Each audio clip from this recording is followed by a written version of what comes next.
우리에게 주시는 하나님의 말씀은 신약성경 39쪽에 나오는 마태복음 23장 23절에서 39절까지 말씀입니다. 봉독해 드릴 때 하나님의 음성으로 들으시기 바랍니다.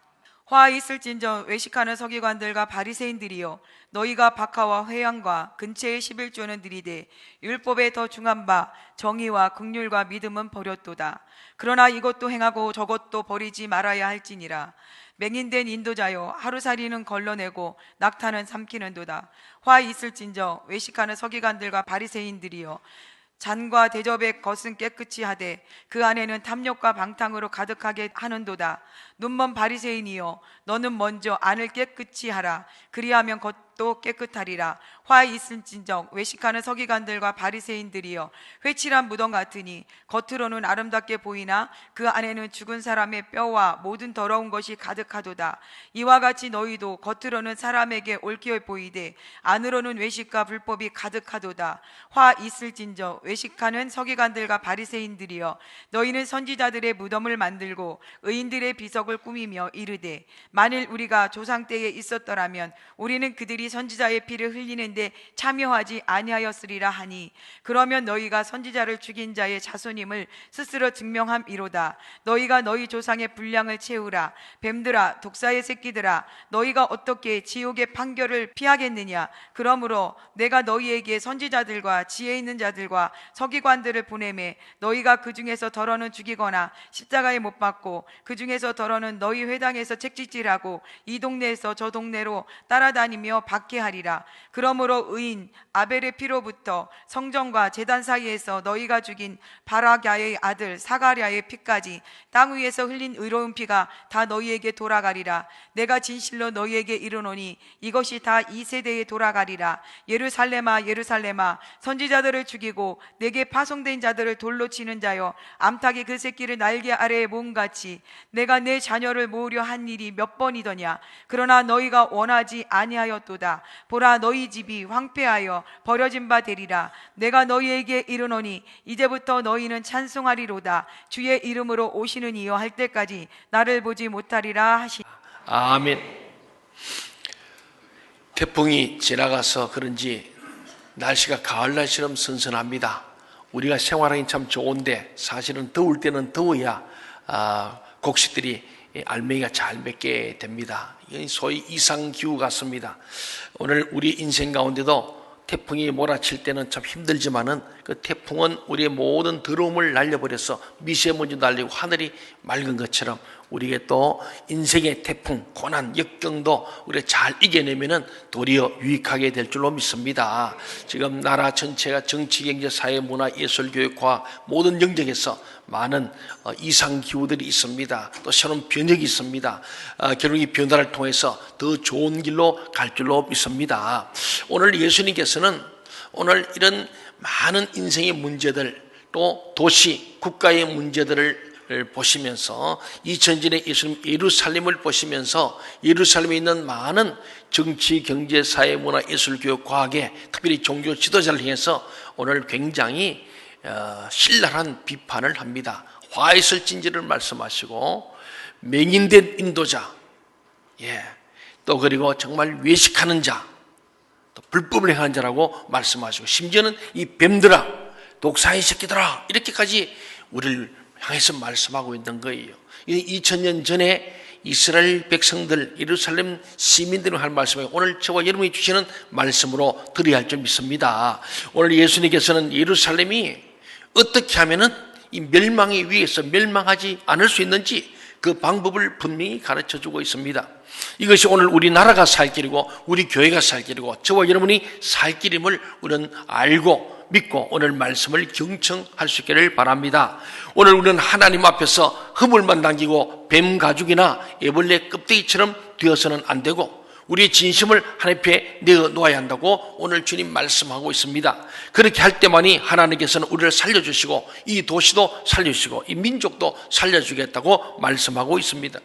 그러나 오히려 예수님께서는 그들의 생활 가운데 전혀 핵심인 신앙이 없음을 책망한 거예요. 그 안식일을 지키고 11조 생활 확실한 건 잘한다. 그러나 거기에다가 진짜 본질이고 알맹이인 껍데기만 겉으로 보기만 아니고 진짜 알맹이 그것이 없다 하는 것을 보시고 책망하신 거예요. 오늘 본문이 마태복음 23장 23절 24절을 같이 한번 보도록 하겠습니다. 우리 함께 같이 한번 읽어볼까요? 시작. 화 있을진적 외식하는 서기관들과 바리새인들이여, 너희가 박하와 회양과 근처의 11조는 들이되 율법에 더 중한 바 정의와 긍휼과 믿음은 버렸도다. 그러나 이것도 행하고 저것도 버리지 말아야 할지니라. 맹인된 인도자여, 하루살이는 걸러내고 낙타는 삼키는도다. 예, 예수님께서는 바리새인들이 하나님께 철저하게 모든 것이 11조 드리는데 중요한 신앙의 자세인 정의와 긍휼과 믿음은 빠졌다는 거예요. 버렸다고 표현하는데 거기 빠져버리니까 마치 뱀 허물 벗은 것처럼, 애벌레가 번데기로 그냥 빠져나간 것처럼 껍데기만 있고 안에 내용이 없다, 그런 말씀이에요. 바로 이것이 문제였습니다. 그것이 무엇입니까? 신앙생활을 하긴 하는데 뜨거운 감격이 없고 사랑이 없으며 너무나도 비판적이고 반면에 자기 이익을 챙기는 퍽이나 빠른 것을 우리 주님께서 비판하신 거예요. 오늘 그리고 24절에서 마지막은 그러나 이것도 행하고 저것도 버리지 말아야 한다, 이 말씀이 중요해요. 이것은 무엇일까요? 이것도 버리지 말고 이것도 행하고, 이게 뭡니까? 예? 앞에 있는 11조 생활입니다. 이는 신앙의 기초라는 거예요.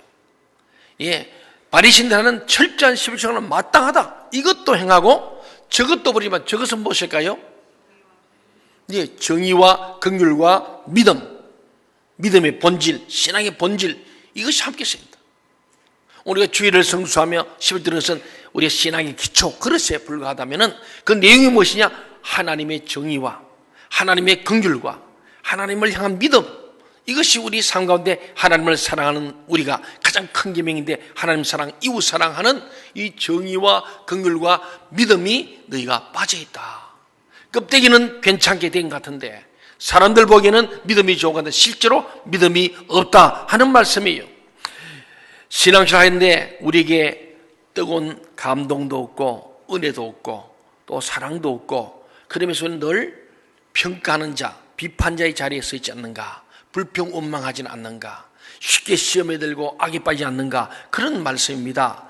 이렇게 되지 않으려면 예수님께서 항상 복음의 깊은 삶이 있어야 한다. 복음과 삶이 함께 되어서 은행일치 신행일치를 이루는 복음의 삶을 살아야 한다, 그런 말씀입니다. 그래서 오늘 본문에서 예수님께서도 서기관들, 바리새인들을 먼저 책망합니다. 왜? 그들은 말씀을 가르친 자이기 때문에. 너희들 말씀은 가르치는데 행함이 없다. 그래서 그들의 말은 듣지만은 그들의 행위는 본받지 말아라. 왜? 그들은 말만 하고 삶이 없으니까 그걸 따라가면 너희도 망한다, 그런 말씀이었죠. 우리는 하나님 앞에서 정말 11조나 교회 생활이 정의와 사랑과 믿음의 열매를 맺어야 제대로 된 믿음이다. 껍데기 맺고 속이 없는 것이 아니라 알맹이가 있는 진짜 믿음을 살아야 한다고 말씀합니다. 즉 철저한 교회 생활은 더 정직하고 사랑이 넘치고 신실한 생활로 열매를 맺어야 한다. 열매 맺는 신앙생활, 예, 믿음의 행함이 따르는 신앙생활을 해야 한다, 그렇게 말씀합니다. 이렇게 되기 위해서는 우리 믿는 자 안에서 마음은 우리지만 육신이 약해서 못하기 때문에 항상 성령의 역사가 충만해야 한다고 말씀합니다. 우리는 늘 인색하고 위선적이며 다투기를 좋아하기 때문에 충만한 성령의 역사가 없어서 열매를 맺지 못하고 있는 알맹이 없는 그리스도인. 그래서 주일에 와도 기대감도 없고 감격도 없고 시간도 물질도 내 은사도 재능도 아까운 거예요. 혹 우리가 그렇다면 오늘 이 주님의 음성을 우리가 잘 한번 귀담아 들어볼 필요가 있습니다. 24절 보면요, 하루살이는 걸러내고 낙타는 삼킨다. 유대인들이 위선, 외식, 위선이란 말은 선을 위장한다는 거예요. 선을 행한 같은데 사실은 아니라는 거예요. 선한 척하는 위선, 외식, 바깥을 잘 장식했다는 거예요. 껍데기는 그럴듯한데 내용이 별로 없어요. 한 사람 한 사람이 말씀에 깊은 감화를 받아서 변환되는 일이 있어야 나라의 미래가 있다는 거예요. 그래서 말씀을 가르치는 자는 당장 겉으로 하는 결과보다는 하나님 말씀의 능력을 믿고 복음으로 사람들을 가르쳐야 한다. 진짜 복된 소식, 본질적으로 가르쳐야 한다. 그래야 지금은 눈물로 씨를 뿌리더라도 나중에 기쁨으로 단을 거둘 수 있는 날이 오게 된다고 말씀합니다. 예수님은 유대인들이 하나님의 저주의 심판을 받게 되는 또 다른 이 하나의 이유가 뭐냐? 첫째는 하나님 말씀을 가지고 너희가 바로 가르치고 그 말씀대로 살아주는 것을 보여주는 지도자가 되는데 그렇지 못하다. 오늘 저에게도 여러분들 같이 주는 말씀이죠. 두 번째는 그러니 두 번째 이유가 뭐냐?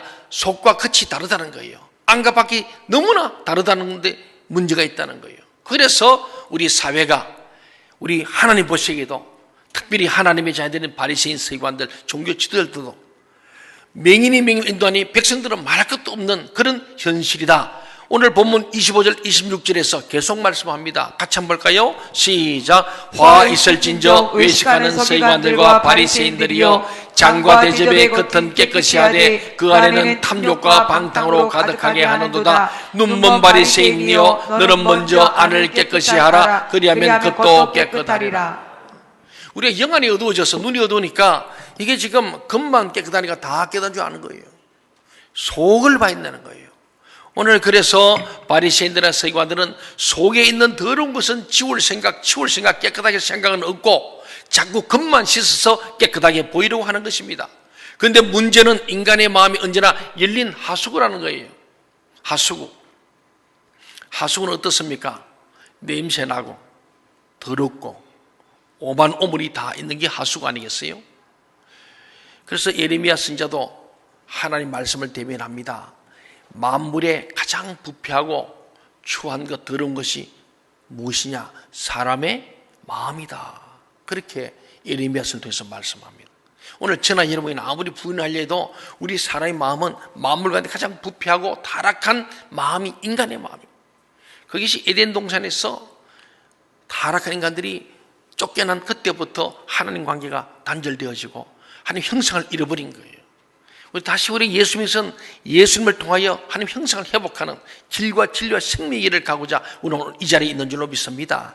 하나님 형상이 우리 회복되어 있는데 우리의 마음은 심히 부패해서 예수 아니고는 결코 이 하수구를 처리할 수 없는 그런 모습을 우리에게 성경은 말하고 있습니다. 그렇습니다. 사랑하는 여러분, 오늘 우리가 다행한 것은 바로 예수님은 우리 마음에 구멍을 하나 더 뚫어놨어요. 그게 뭐냐 하니까 깨끗한 물이 나오는 성령의 구멍을 하나 뚫었어. 예수께서 우리 공급해주는 이 구멍이기 때문에 예수 믿는 사람과 믿지 않는 사람이 차이 거기 있는 거예요. 예수가 없는 자는 이 성령의 구멍이 없기 때문에 물을 깨끗게 할 수 있는 전혀 구제불능의 사람이에요. 죄를 져도 양심의 가책이 없는 겁니다. 그리고 예수 믿는 사람들은 죄를 지으면 양심의 가책. 왜? 성령의 음성을 듣고 우리 가운데서 이 더러운 물을 뽑아내버리고 그게 새로운 성령의 성을 넣을 수 있는 가능성이기 때문에 우리가 이미 복받은 자요 복 있는 자인 줄로 믿습니다. 우리는 죄의 구멍을 막고 그 안에 들어있는 더러운 것은 퍼내고 성령의 생수가 우리 마음을 채우도록 해야 하는 것입니다. 우리 교회는 생명샘 동청회인데 우리 교회는 날마다 기도합니다. 생마다 하나님 우리 교회에 생명샘이 솟아나서 생수의 강이 흘러가서 우리 성도들의 배에서 생수의 강이 흘러가게 하시고 생명의 강, 성령의 강이 흘러가게 하시고 이 아산과 민족을 살리게 하여 주옵소서. 그게 에스겔이 본 환상 아니겠습니까? 그렇습니다. 사랑하는 여러분, 우리가 이것을 믿어야 합니다. 우리의 속사람이 변화되면 하나님께서 반드시 우리의 그 사람도 복을 주시고 아름답고 풍성하게 하신다는 것을 믿어야 합니다. 우리의 속사람, 믿음으로 거듭나는 것, 이것이 너무 중요하다는 거예요. 그럴 때 개인도 살고 가정도 살고 자녀도 살고 민족이 산다고 오늘 주님께서 예루살렘이 멸망치 않고 이 나라가 멸망하지 않는 방법이 뭐냐? 너희가 불순종한 데서 순종으로 버렸던 말씀을 다시 찾아라는 거예요. 그래서 그 말씀을 통하여 우리 속 사람이 새로워지고 안이 깨끗함으로 겉도 깨끗하게 될 때에만이 민족이 살고 복을 받게 됨을 말씀해 주고 있습니다. 예수님께서는 바리새인들에게 겉보다는 안을 먼저 깨끗하게 하라고 하시면서 안이 깨끗하면 겉도 깨끗해진다고 말씀하셨습니다. 우리는 이것을 믿고 우리의 속 사람이 날마다 변화되므로 그 사람도 깨끗해지고 아름다워지기를 간절히 소원합니다. 이것을 믿지 못하기 때문에 사람들이 인정을 받으려고 속에 있는 죄는 감추어버리고 겉으로만 자꾸 꾸미는 거예요. 그래서 오늘 외모지상주의 세상이 됐잖아요. 우리 성도들은 다 자연사인 줄 압니다만은 오늘 너무 이 껍데기, 이 속이 변했는데 마음이 이뻐야 얼굴도 이쁜데 속에는 더럽고 초한 생각, 시샘하고 질투하고 그러면서 왜 그리 가지고 왜 얼굴을 바꿉니까? 더 이뻐지려고, 더 잘난 척 하려고. 또 그것이 오늘 무기잖아요. 오늘 대학 4학년만 되면 전부 다 성형수술하고요. 다 그런다잖아요. 왜? 면접에서 좋은 거 사람들이 보여주려고. 이 마음이 중요한데, 오늘 보는 면접관들도 외모를 보거든요. 하나님은 사람의 중심을 보지만 사람은 뭘 봐요? 외모를 보기 때문이에요. 오늘 주님 그 말씀이에요. 너희들 외모는 번들하게 하는데 이 외식하고 껍데기만 치장하고 장식하고 액세서리로 만들고 윗선 선한 척하고 착한 척한데 전부 다 가짜. 그러니까 그게 바로 회칠한 무덤이라는 거예요. 오늘 우리 본문을 한번 보십시오. 하나님 주시는 진짜 복을 받을 수 없는 사람이 바로 이런 사람인데, 그럼 안 된다는 거죠. 27절 28절 말씀을 다 함께 보겠습니다. 시작. 화 있을진저 외식하는 서기관들과 바리새인들이여 회칠한 무덤 같으니 겉으로는 아름답게 보이나 그 안에는 죽은 사람의 뼈와 모든 더러운 것이 가득하도다. 이와 같이 너희도 겉으로는 사람에게 옳게 보이되 안으로는 외식과 불법이 가득하도다. 겉으로는 사람에게 옳게 보이고 위선하고 아름답게 보여서 외식하고 장식했지만은 실상은 안에는 외식과 불법이 가득하다는. 유대인들은 6월절이 다가오면요 무덤에 회치를 했어요. 이 회칠한 무덤에 이게 이유가 있는 거예요. 왜냐하면 6월절 되면은 부정한 것을 만지면 안 돼요. 그런데 무덤인지 아닌지 뭐 잘 몰라가지고 무덤을 손을 댔거나 거기를 이렇게 스치게 되면은 부정한 사람이 되는 거예요. 그래서 그것을 접근 금지를 알리기 위해서 회칠을 하얗게 함으로 이는 무덤이다 잘 보이게 해놓은 거예요. 그래서 6월절 되면 마치 우리가 추석 명절 되면 성묘에서 벌초하듯이 싹 무덤을 깨끗하게 하고 이쁘게 싹 회칠합니다. 그럼 멀리서 보니까 막 아름다운 공원이죠. 천국같이 이렇게 바짝바짝 하는 거예요. 그런데 가까이 가보면 거기에는 뭐가 있어요? 무덤이고 그 안에는 죽은 사람의 뼈와 썩은 송장이 있는 겁니다. 그래서 주님께서 겉은 회칠한데 사실은 겉만 칠하면 뭐하냐. 그렇다고 무덤이 변하는 게 아니잖아요. 그런데 예수님이 오신 것은 바로 이 무덤 속에 들어있는 시체를 살려서 더 이상 썩은 냄새가 나지 않고 더 이상 악취를 풍기지 않고 아름답고 복된 삶을 살도록 하기 위해서 우리 주님이 이 땅에 오신 줄로 믿습니다. 예수님은 온 인류가 그래서 만나야 할 분이십니다. 예수님을 만나지 않은 아름다움이나 세상적인 자랑이나 성공은 모두 썩은 냄새가 진동할 수밖에 없다는 말씀입니다. 결국 우리 유대 사회가 이렇게 위선적이고 부패한 사회가 될 수밖에 없었던 이유는 앞에서 말씀드린 하나님 말씀을 거부한 데 있는 거예요.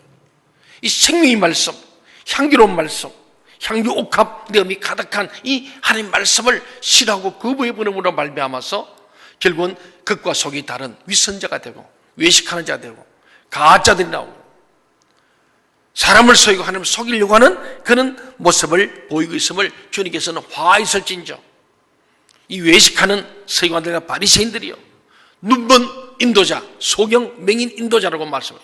눈먼 자가 어떻게 인도할 수 있겠어요? 그러면 다른 사람 다 망하게 한다는 것입니다. 그리고 다음은 29절 31절에 보니까 29절 30절 30절 우리 석절을 같이 한번 읽어볼까요? 시작. 화 있을진저 외식하는 서기관들과 바리새인들이여 너희는 선지자들의 무덤을 만들고 의인들의 비석을 꾸미며 이르되 만일 우리가 조상 때에 있었더라면 우리는 그들이 선지자의 피를 흘리는데 참여하지 아니하였으리라 하니 그러면 너희가 선지자를 죽인 자의 자손임을 스스로 증명함이로다. 예. 자기 조상들이 선지자들의 말씀을 거부하고 그 진리 말씀 그것을 싫어했기 때문에 그들을 때려 죽인 거예요. 입을 막았습니다. 마치 스데반이 복음을 전할 때에 자기들이 죄를 지적할 때 회개하잖아요. 베드로가 얘기할 때는 그들이 우리 어찌 알고 회개했어요. 어찌하기는 회개함으로 죄사함 받고 성령을 선물로 받아라. 그래서 베드로 때는 3,000명 5,000명 막 구원받고 새 사람 되어졌어요. 그것이 주님의 뜻이에요. 그런데 스데반 때는 복음을 전했더니 그 말을 듣고는 괴로워서 귀를 막고 소리를 지르고 안 되니까 돌로 스데반을 쳐 죽여버린 거예요. 마치 그와 같이 구약의 수많은 예언자들을 와서 하나님께서 너희의 죄를 지적하고 회개하고 돌이키라고 계속 얘기하고 회칠한 무덤 같은 너희들 속을 진짜 옷을 찌지 말고 마음을 찢어라 회개해라 그렇게 얘기하는데 그 말을 듣기 싫어서 다 죽였다는 거예요. 그랬더니 그래 우리가 지금 후손들이 말하기를 내가 그때 살았으면 나는 선지자를 죽이지 않았을 텐데 그렇게 얘기하는 거예요. 이 얘기는 그들의 조상들이 그런 죄를 지었음을 스스로 증명하는 것이라고 예수님께서 말씀합니다. 지금 예수님께서는 진정으로 선지자들이나 의인들을 존중하는 길은 그들의 무덤을 단장하고 비석을 세우는 것이 아니라는 거예요. 지금 하나님 말씀을 받아들이고 순종함으로 조상들처럼 살지 않는 것이라고 말씀합니다. 자손들이 조상들의 죄를 유전받지 않으려면 철저하게 조상들과의 관계를 끊어야 합니다. 무엇보다 조상들이 주는 혜택을 거부해야 하고 조상들의 불신앙적인 태도도 버려야 한다는 거예요. 그리고 완전히 예수 그리스도 안에서 새 사람이 되어야 조상들의 저주를 피하게 되는 것이지, 무덤이나 세우고 꾸미고 비석이나 번듯하게 세운다고 해가지고 저주를 피할 수가 없다. 주님은 단언코 말씀하십니다. 여기서 예수님은 무엇이라고 말씀합니까? 32절이죠. 한 수 더 떠서 하십니다. 너희가 너희 조상의 분량을 채워라. 무슨 분량? 죄의 분량을 채우라는 거예요. 이상하잖아요. 예수님은 우리에게 죄사함을 주시고 구원을 주신 분인데 오늘 그렇게 말씀한 거예요. 너희가 계속 조상들하고 같이 말씀을 떠나고 말씀을 버리고 말씀을 전하는 주의 종들을 다 쳐서 죽이면은 너희들은 결국은 그 조상들 똑같아 그 죄를 같이 채워서 함께 심판의 누진죄, 죄를 다 포함해서 쌓이고 쌓여서 경합되듯이 이래서 너희가 결국 심판을 받을 수밖에 없다. 조상들의 죄까지 뒤집어 쓰게 된다는 그런 말씀이에요.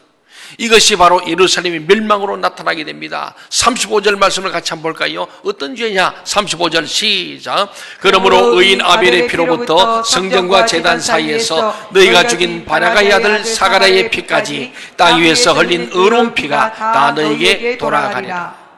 이 돌아간다는 얘기는 저 조상 때부터 쭉 내려오는 창세기 때부터 어떤 이 죄들, 아벨의 피부터 수많은 이 악한 일들, 하나님의 말씀을 거절하고 하나님의 말씀을 선지자들을 괴롭히고 학대하고 죽였던 이 모든 죄가 계속 이어져 와서 역대하, 구약은 창세기 역대하로 끝나는 거예요. 역사적으로 이 구약 역사 전체의 역사. 사실 예수님께서는 예수님 당시에 사람들이 받을 죄가 얼마나 큰지 말씀하고 있는데, 사실 신약 시대, 예수님 시대에는 사람들의 죄는 크게 두 가지입니다. 하나는 세례 요한을 목베어 죽인 거, 예수님 받지 않습니까? 두 번째는 예수님을 십자가에 못 박아 죽인 이 죄만 해도 너무나 큰 죄예요. 우리 속에 더럽고 추악한 죄가 가득할 때 사람들 앞에서 깨끗한 채 하지 말고 하나님 앞에서 내 더러운 죄를 고백하고 치료받으면서 성령으로 다시 체험받아야 합니다. 그래서 우리 교회는 모든 성도가 돌아오면 누구든지 와서 알파를 통해서 예수님 누구신지 알고 구원의 확신을 가지게 하는 것, 그리고 그 다음에 주님을 만나요. 하나님을 만나야 한다. 인카운터 사역을 하는 거예요. 하나님을 만나고 예수님 만나고 성령을 체험해야 돼요. 십자가 앞에 내가 나아가서 내가 어떤 존재를 아는 것, 너무너무 중요한 거예요. 그것이 끝난 사람들은 포스트 인카운터를 통해서 정말로 회복의 복음, 온전한 회복의 복음, 우리의 삶을 회복시키는 이 복음을 들어야 돼요. 아주 기독교의 핵심을 반드시 거치게. 사랑하는 여러분, 우리 자신이 날마다 하나님의 말씀으로 새로워질 때 자녀들이 변할 것입니다. 그리고 이 변화가 하나님을 기쁘시게 할 것이며 결국 더 많은 사람들이 우리들의 변화된 모습을 보고 자극을 받아서 그들이 예수 믿고 또 변화될 줄로 믿습니다. 그것이 하나님의 뜻이에요. 주 예수를 믿어라. 그래야 너와 내 집이 구원을 얻는 것은 내가 예수 믿고 변화되는 거예요. 껍데기만 믿는 게 아니고 그냥 교인이라는 타이틀만 있고 내가 그냥 동천교회, 생명의 동천교회 교인이다, 뭐 직분이 있다, 이게 중요한 게 아니고 진짜 거듭난 사람, 속 사람이 새로워져서 속이 변하면 끝이 변해요. 속이 좋으면 얼굴도 좋아진다고요. 그렇잖아요. 소화가 안 되면 얼굴이 어때요? 노릇땡땡해지는 거예요. 그렇잖아요.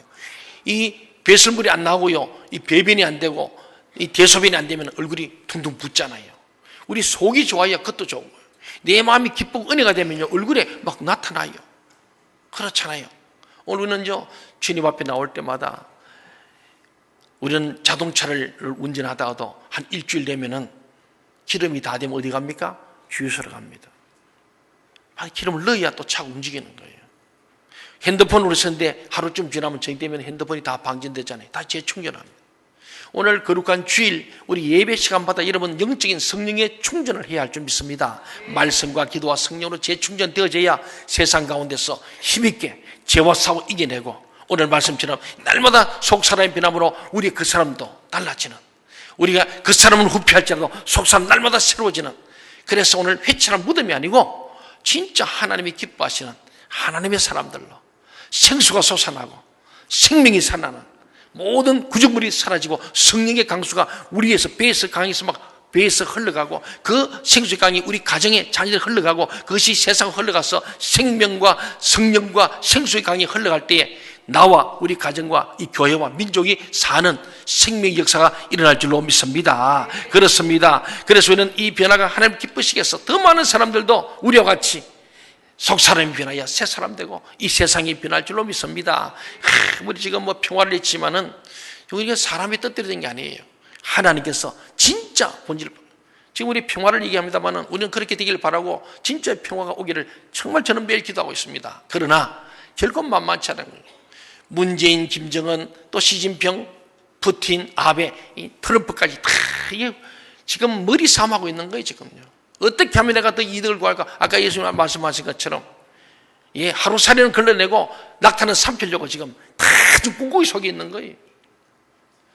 하나님께서 근본적인 속사람이 변하지 않고는 그 평화는 위장평화가 될 수밖에 없는 거예요. 진짜 속사람이 변하고 진짜 진실이 통해야 정의와 긍휼과 믿음이 있는 곳에 참된 평화가 있고 그게 참된 행복이 있는 줄로 믿습니다. 하나님께서는 이 시간 우리의 진심을 만나기를 원하십니다. 나의 가장 더럽고 추하고 냄새나는 부분을 하나님 앞에 내어놓고 치료받는 시간이 되기를 원하십니다. 우리는 예배 때마다 날마다 주님 앞에서 우리의 속 사람이 치료받아서 그 사람이 날마다 윤택해지고 아름다워지고 복되어서 겉과 속이 같은 회칠한 무덤이 아니라 정말로 안과 밖이 같은 주님의 사람들로 하나님의 자녀들로 복된 삶을 살 수 있기를 주의 이름으로 축원합니다. 아멘.